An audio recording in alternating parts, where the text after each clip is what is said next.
How's it going, guys? John, the basic expert here, and in this week's video I wanted to make something talking about history of the game, harkening back, because I'm always trying to look back at the origins of this game, Dungeons and Dragons, but the hobby as a whole. It started with D&D, as like that was the first role-playing game that was officially commercially sort of sold, that was available to the masses and to the publics. But role-playing was going on long before this. You have Dave Wesley's Brownstein games. The wargaming group that Dave Arneson was a part of, and which Gary Gygax was a part of as well, they were engaged in very much different and interesting role-playing aspects within their war games as well. D&D, whether you like it or not, its origins are in war games, and the vestigial sort of mechanics that you see in the game today that you might not like are these sort of, again, vestigial organs from when it was a war game. The original game, originally on the box, said rules for fantastic medieval war games. It didn't say role-playing game yet. This concept was new, and it was still a game where you were a commander. You were a... And again, this makes sense as far as like a fighter being titled a level 1 fighter. You were expected at even early levels to have hirelings and to have employees, man-at-arms, footmen, things like that, under your employ as a character. And you were going around and you were engaging in these battles. You just look at the number of appearing stuff for older editions, like OD&D and AD&D, and you can see how the number of appearing is a little suspect as to what is going on here. That, for me, was one of the first indications that the game used to be something else, and it's slowly over time, even through TSR editions, gone through these changes from a war game with role-playing elements to a role-playing game with very light wargaming elements. And some of these elements to this point today are being thrown out. And to me, I just think, like, you can play how you want, but I'm always interested in going back to, like, what were the origins of this game? How did it start? Why are things the way that they are? And hopefully this video will be a little bit illuminating into maybe the origins of some of that, because today we're going to look at some key points in Strategos by Totten from 1880. This is a book that was it's interesting. It was a book designed for war games. Little miniature figures on a table doing battle, throwing dice, all that kind of stuff that we're sort of familiar with today. But the reading Strategos, the importance of it, the necessariness of it, was that of wargaming for the sake of teaching students of war, military cadets, things like that, officers, on strategy and what each unit could and couldn't do. It was designed as a simulation of what a real battle would be like. And so we're going to get into this. We're going to see, I think, a few interesting things that I think are relevant to even to the hobby today. So I think it's, again, important to go back. It's important to look at this kind of stuff and to kind of know where the roots are. Where did this start? And this goes back, again, all the way to 1880. And we're going to see some things that I think are going to be pretty interesting. As a side note, I want to recommend you check out Secrets of Blackmoor by Fellowship of the Thing.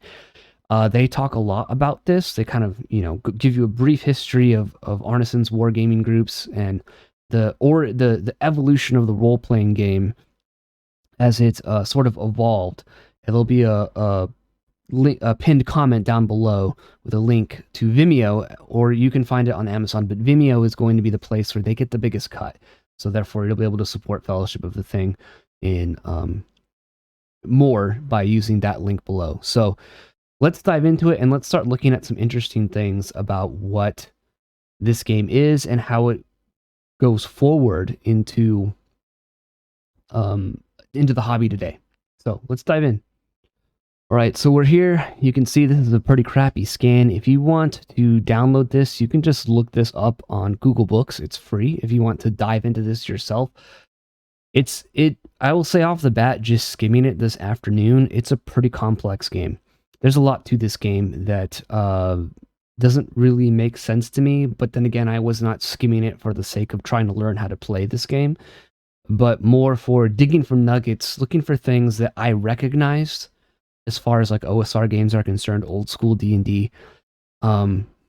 You know, I'm not much of a war gamer. I play some war games. In particular, I rather enjoy playing bolt action. That's sort of my main war game of choice, which I rather enjoy. You know, I like World War II, and it adds like a fun little diversion from playing TTRPGs sometimes, you know, especially as a forever GM. So I get to play something and be surprised a little more and feel engaged in a different way than I do as a GM. But the rules are they're pretty complex. It is like a over 300 page book. You can see down here it says 184 pages, but that's counting the double pages. So double that is how many pages this book is. And again, it's from 1880. So let's just talk about it. Let's look at some of this stuff. So the first thing I noticed was, and to me this sort of plays into the importance of rules. And this line here in the beginning here. It says, in the winter when out of door exercises are often impracticable, drilling must either be given up or armory drill be resorted to. But the limited maneuvers possible in a capacious armory soon become monotonous. It is at this time, in particular, that the value of model company, battery, squadron, battalion, or army is thoroughly appreciated. By its means, the very best and most entertaining kind of instruction can be afforded. The student or officer is now no longer responsible for his own position alone, but also comprehend a movement both as a whole and in every detail. He learns to view it as a drill master must be to a successful one, and to follow it through all of its varying changes, distances, positions, officers, etc. So right off the bat, we see, and I think in my mind, this is where the importance of rules come in. They talk about campaigning in this book too. I want to specify, but we can see that the goal of this is simulating warfare. Simulating warfare is the goal of Strategos, and specifically for military instruction, which is super fascinating to me. There was even a letter written by someone within the government. I don't remember. You can watch the Secrets of Blackmore video to get more details on this. But that was recommending this game as like it has been approved for military instruction because everything within this book is pretty accurate for warfare of the time and useful. So, yeah, it's pretty amazing like what they were trying to do with this. They were trying to make a simulator. I mean, we even see this to this day, right? Where we can put, instead of putting a tank driver in a tank and having them potentially destroy that tank, you can put them in a similar environment that's a simulation. You know, they have VR goggles on or something like that, and they can learn to drive the tank without destroying, like crashing a $1 billion vehicle into a building, or jacking something else up. And I think that's what we're trying to do here. That's what the military was trying to do here. And Strategos, weirdly enough, as a game, was part of that. So, pretty fascinating to me. To continue on with this, we also have this here, this line here, just to bookend that comment. It says, but it is in the study of grand tactics and strategy that the use of these various pieces will afford the most valuable assistance to the ardent military student. So again, this book is designed for use for military students who are going to learn how to command soldiers and whatnot. And this is what Dave Arneson and his whole wargaming group is reading and drawing information from this book in order to make their own war games more realistic. And if you actually read this book and you watch the Fellowship of the Thing documentary, The Secrets of Blackmore, you will see how that is the case. When I skimmed this, I immediately saw things that were very interesting to me, and they are actually within this book itself proto role-playing elements, which makes sense to me, because if this is a simulation, you're going to want to simulate writing orders, and these orders are going to be delayed, especially if you're writing orders You are the commanding officer of these troops, and you're writing orders to someone else far away on the battlefield. Even if that person, if that player is on your side and in the same room as you, the referee is telling you we'll get to it. They tell them to write on pieces of paper their orders, and they're going to delay the delivery of those orders in sealed envelopes to the other player to simulate the messenger trying to get there.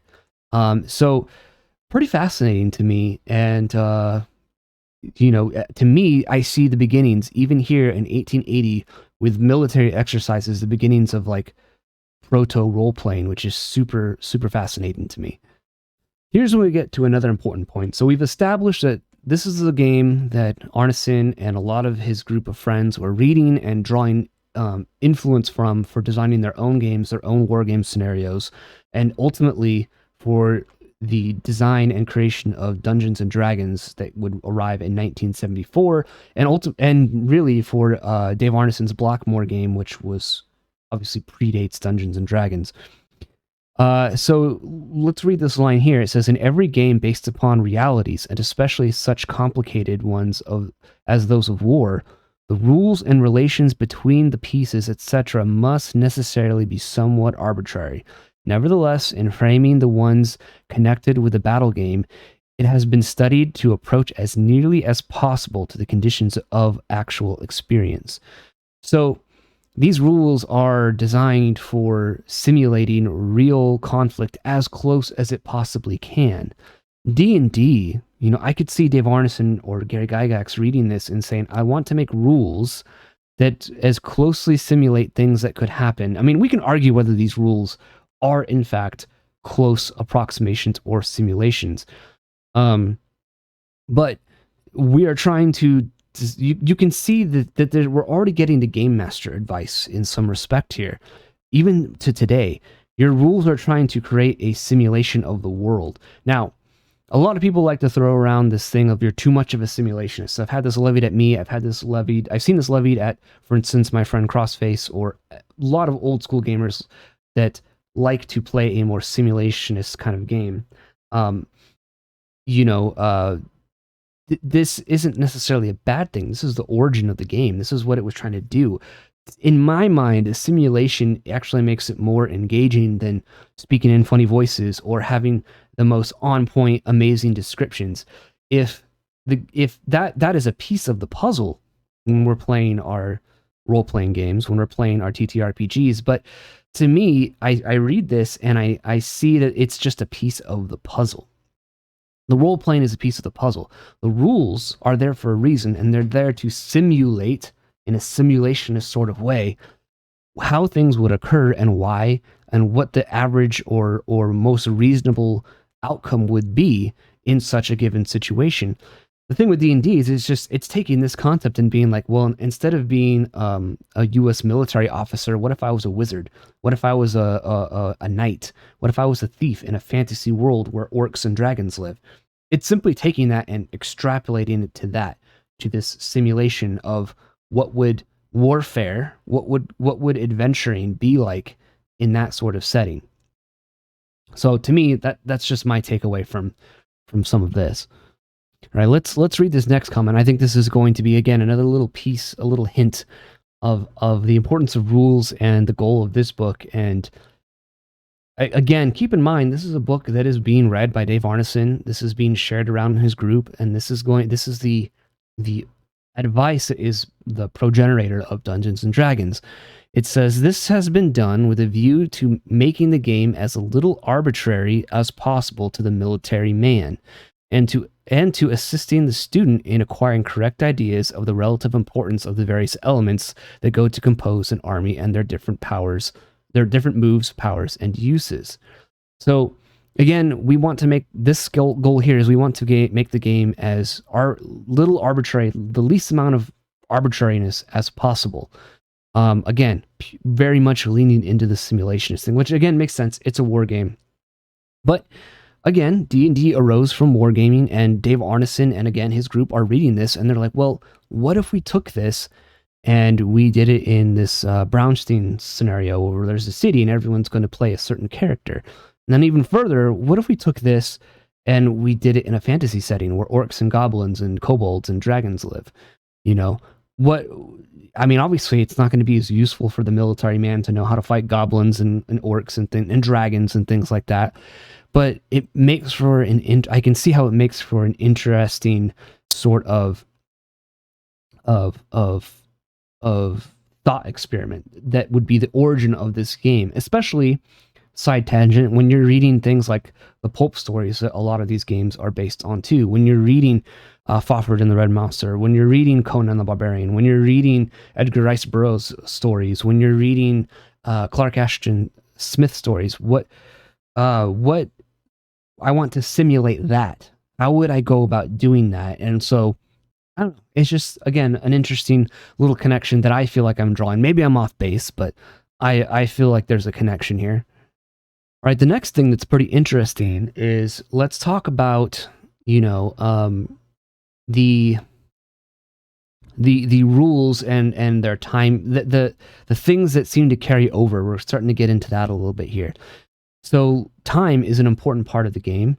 It says estimating a single turn is representing 5 minutes of actual time. The maximum distance in squares to which pieces of the several arms may be moved in one such turn will be as follows. So I found the 5 minutes interesting. Obviously, you're moving. The scale is different in this than it is, for instance, in D&D, even old school D&D.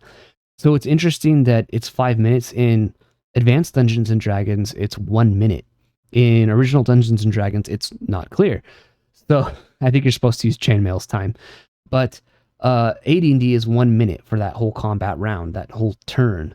It takes 1 minute, which to a lot of people kind of boggles their mind. But obviously those combat rules, that the rules specify in AD&D that there's a lot of back and forth. There's a lot of parrying and blocking. And you're rolling to see if any of that causes damage. And obviously, as a fighter increases and multiple attacks are being made, it's that attempt to try and see if you're so skilled if more than one of these attacks land. But within 1 minute, there's lots of back and forth. There's a lot of parrying, blocking, wounds that might not even be worth calculating hit points for. You can make all these assumptions within that timing, and I think that's where like this rule or this sort of idea came from as well. Continuing our discussion about time, let's look at this here. It says, as the element of time is perhaps the most important one that enters into military considerations, the conduct of the advanced game has been based entirely upon it, and the time actually required to practice to accomplish undertakings similar to those studied in miniature upon the map must be duly considered in all positive cases. So again, if this is a simulation, time is important. It's going to take time.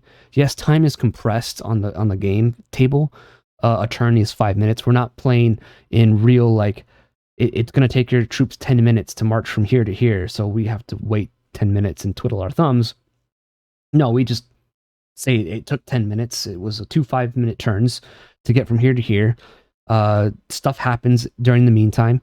But timing is important, and within early D&D, time is a big deal as well. The time it takes for torches to burn, the time it takes to train, the time it takes to go from point A to point B.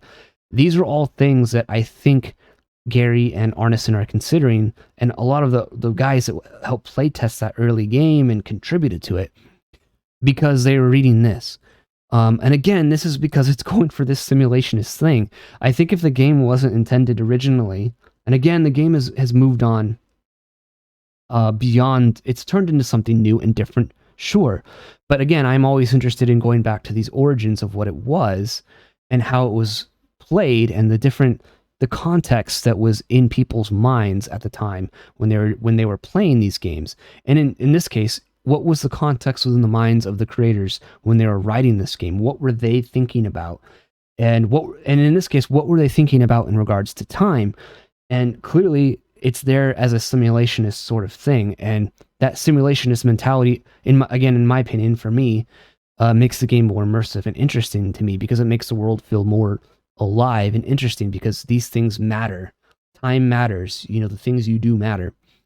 So, to me, yeah, it's super interesting. We got that time is super important here, and within early editions of D&D, obviously time is extremely important as well, for both tracking movement, torches, rations, movement over through Wilderland, whatever it may be.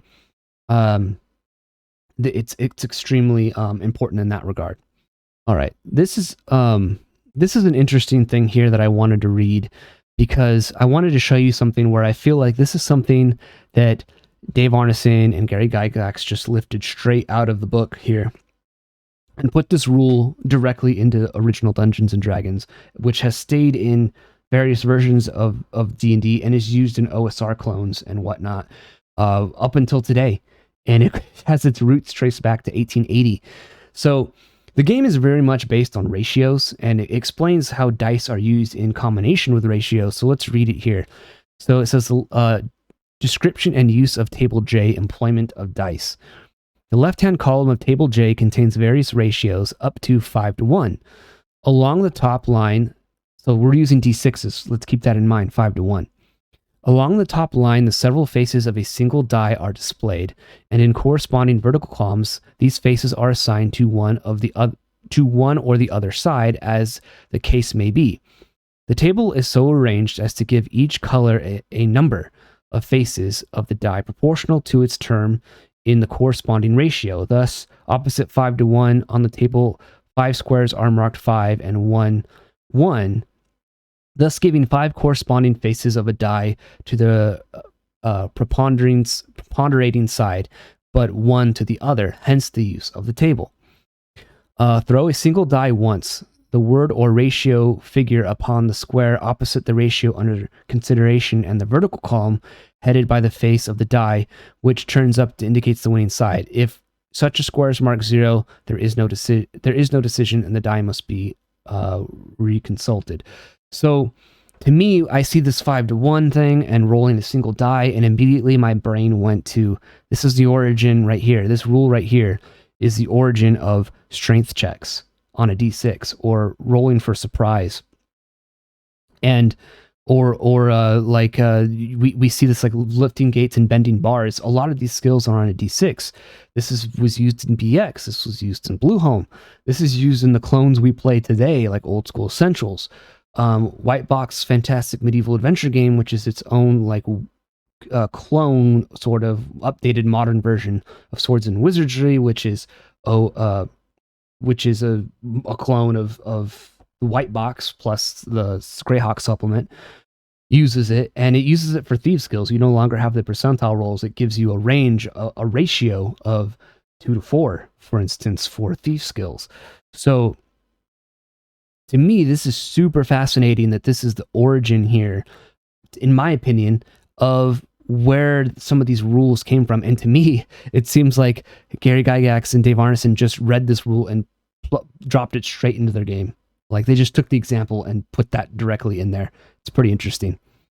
All right, let's talk about referees, because this is a game that uses referees. He uses a game master, and it calls him a ref here. I have come to like the term referee for what I would term myself. I'm not a storyteller. I'm not a whatever. I'm a referee. And even within original Dungeons & Dragons in these early editions, up until Advanced Dungeons & Dragons First Edition, the term referee was used interchangeably with Dungeon Master. So let's read a little bit about what, in 1880, a referee was about.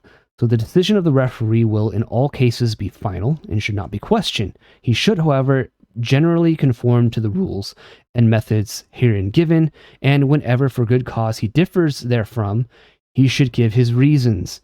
So if your reason is, I changed a rule because I didn't like the way it read or whatever, I guess that's cool, but I don't know. The origins of the game seem to be based upon this idea of like you should stick to the rules as close as possible.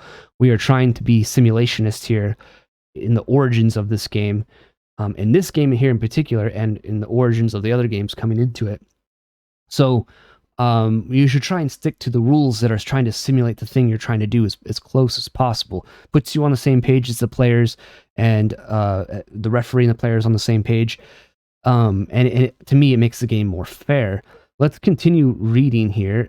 It says, because there's more advice here, it says, The skillful exercise of the important office of referee requires not only a special aptitude, but is indispensable that he, of all others, should be thoroughly familiar with the principles and methods of the game.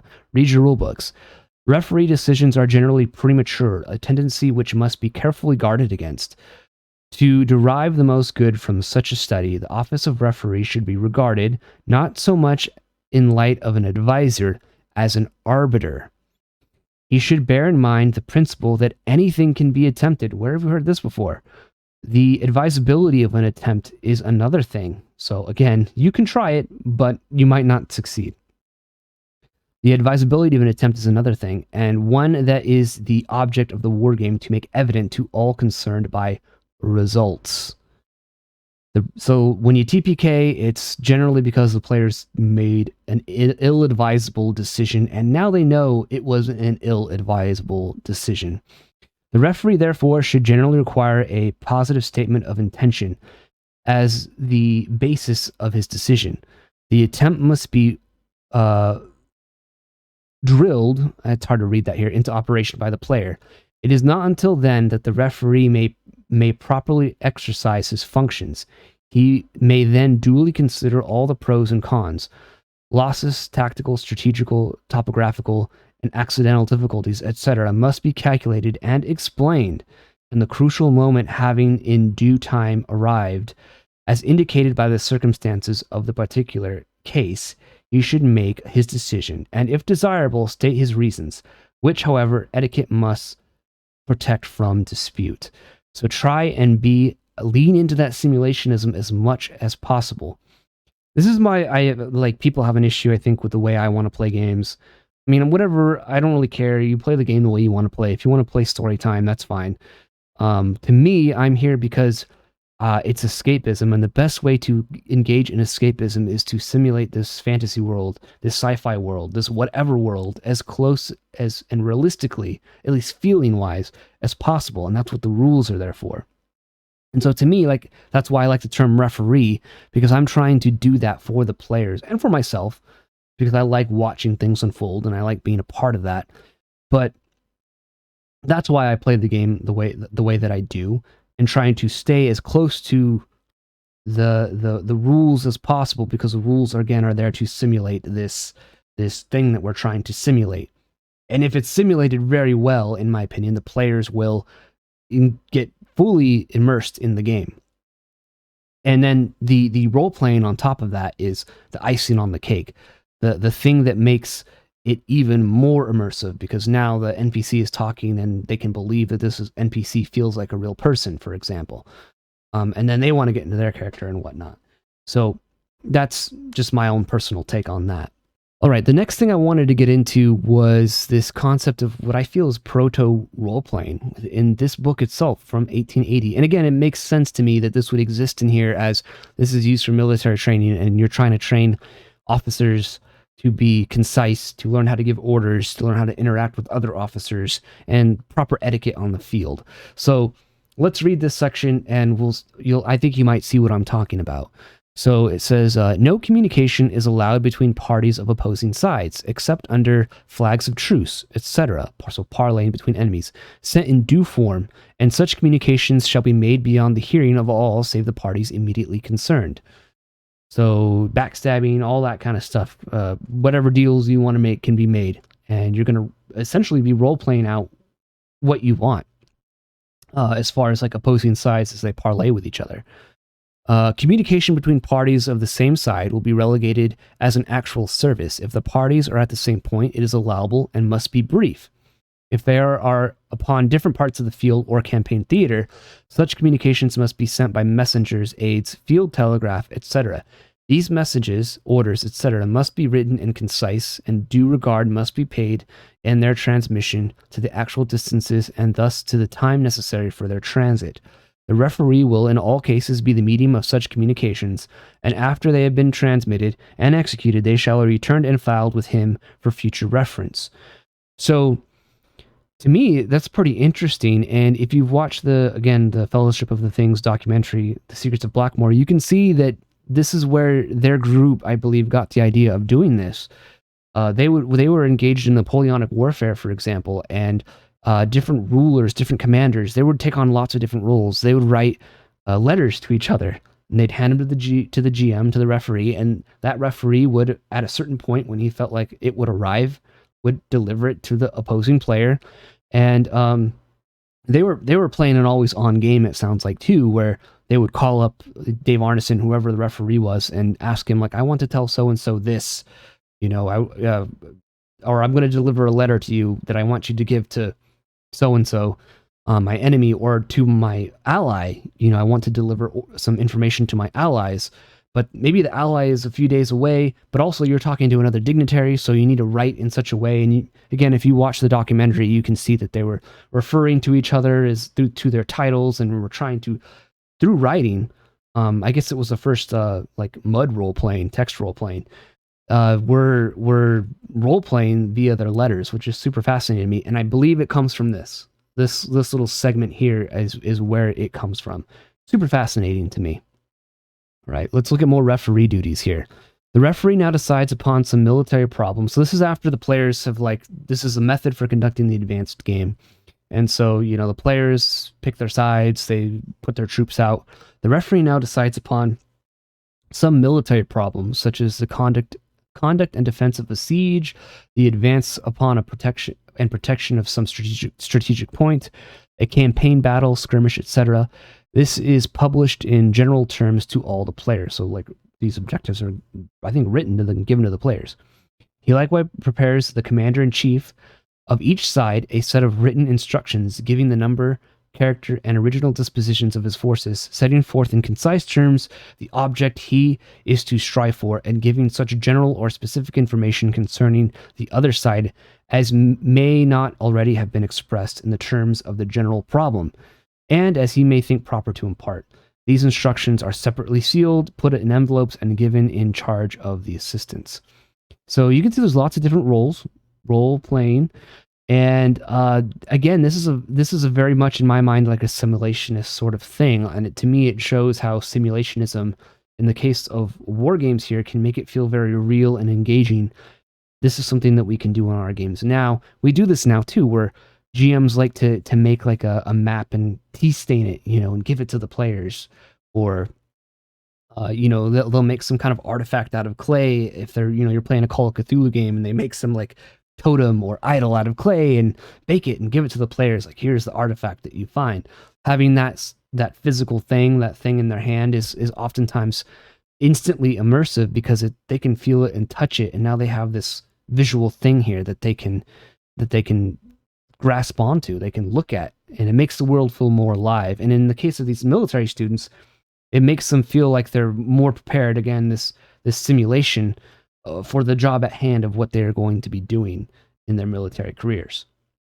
All right, well, that's all I have I wanted to talk about in this regard. This is just from me skimming through the book. There's some stuff that's interesting later about conducting the game.